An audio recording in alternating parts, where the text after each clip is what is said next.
méfie-toi quand même, parce que dans les enseignes bio, 75 à 90% des produits dits bio sont douteux, peu fiables, voire certains produits peuvent être risqués pour la santé.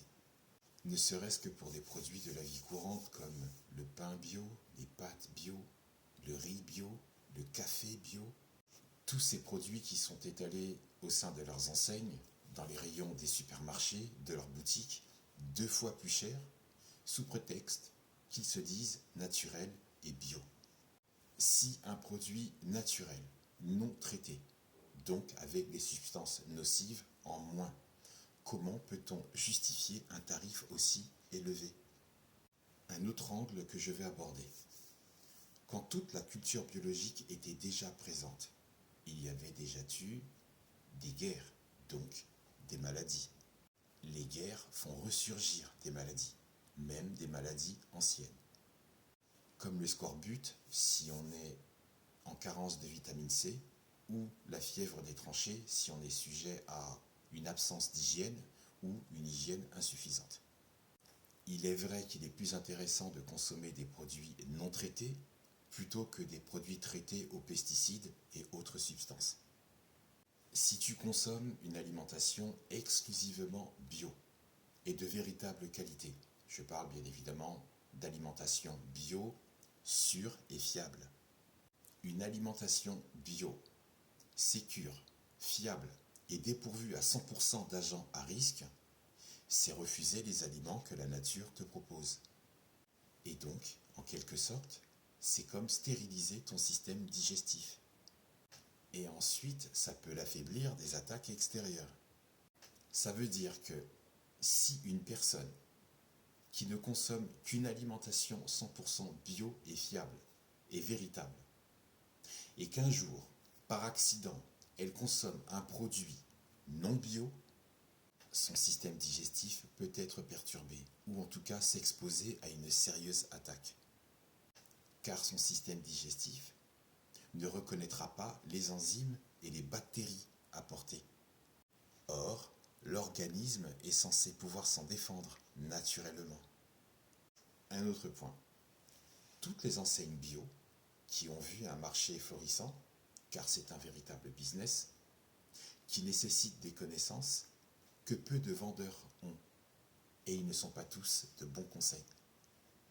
Pour certains, c'est juste un taf, pour subvenir à leurs besoins, et ça, je peux le comprendre.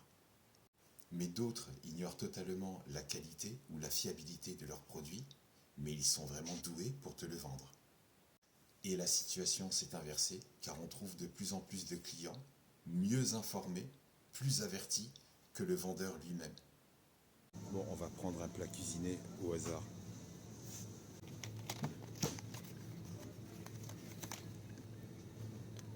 Donc nous avons du riz pré-cuit huilé, de l'eau, de l'huile de... J'arrive pas à lire là, ouais. L'huile de colza, de la viande de bœuf, haricots rouges, ok, jusque là tout va bien. Ensuite, du double concentré de tomates, d'accord, des oignons, poivron, sucre, c'est intéressant, du sel. De la gomme, alors il y a des épaississants, comme goire, comme zinzin. On y ajoute des graines de moutarde, vinaigre d'alcool,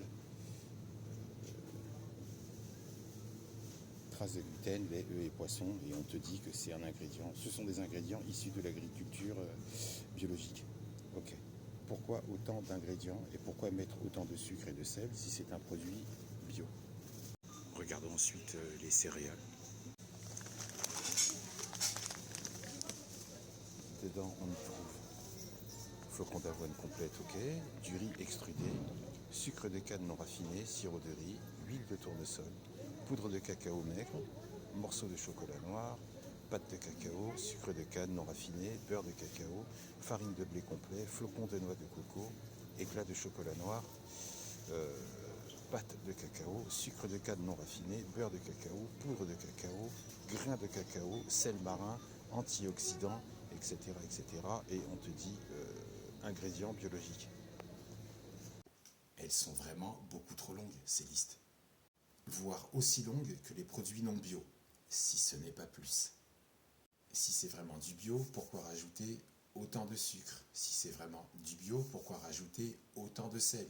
Si c'est vraiment du bio, pourquoi rajouter autant d'épaississants? Si c'est bio, pourquoi rajouter des colorants? Le E500 que nous avons vu, qui sont un additif alimentaire, des carbonates de sodium. Pourquoi? La culture biologique, en toute logique, n'inclut pas d'y ajouter des éléments. Sinon, ce n'est plus de la culture naturelle. Peut-on appeler un article bio qui contient autant de produits dedans? Il y a un terme pour qualifier ça. Ça s'appelle ultra-transformation. Ça veut dire que ces deux produits, pseudo-bio, sont en réalité ultra-transformés et qu'ils sont encore plus nocifs que les plats préparés, les plats transformés de l'industrie et qu'on peut trouver dans la grande distribution.